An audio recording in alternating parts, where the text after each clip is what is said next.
कोयटा धमाके के बाद वजीर आला बलोचिस्तान और वजीर दाखिला मोहसिन नकवी ने अस्पताल पहुंचकर जख्मियों की इयादत की। वजीर दाखिला मोहसिन नकवी ने वाज़ेह किया कि सूबे में जंग की सूरत हाल है। उन्होंने सूबाई हुकूमत को वफाक की जानिब से हर मुमकिन मदद फराहम करने की यकीन दहानी कराई।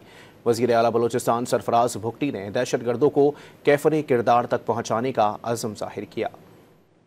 बलोचिस्तान से दहशतगर्दी के खात्मे के लिए हर हद तक जाएंगे। वजीर आला बलोचिस्तान सरफराज भुगटी ने कोयटा में खुदकुश धमाके को अफसोसनाक करार दिया। अज़्म जाहिर किया कि दहशतगर्दों को कैफरे किरदार तक पहुँचाया जाएगा। हम इंशाअल्लाह ताला बलोचिस्तान के लोगों को ये यकीन दिलाते हैं कि आपकी हुकूमत, आपकी मरकजी हुकूमत, आपकी इंटेलिजेंस एजेंसीज, हमारी security forces we has the capacity. ये आपने देखा होगा कि राइज एक दफ़ा ज़रूर आता है और हम इंशाअल्लाह ताला इनको कैफरे किरदार तक जरूर पहुंचाएंगे। वजीर दाखिला मोहसिन नकवी ने वाज़ेह किया कि ये मामूल की नहीं बल्कि जंगी सूरत हाल है। सूरत हाल से निपटने के लिए FC को भी इख्तियारात दिए जा रहे हैं। सारे मिलके लड़ रहे हैं इस टाइम पे। ये एक पूरी वॉर की सिचुएशन है। ये कोई ऐसी चीज़ नहीं है कि नॉर्मल हालात है, कोई चोरी या डकैती है।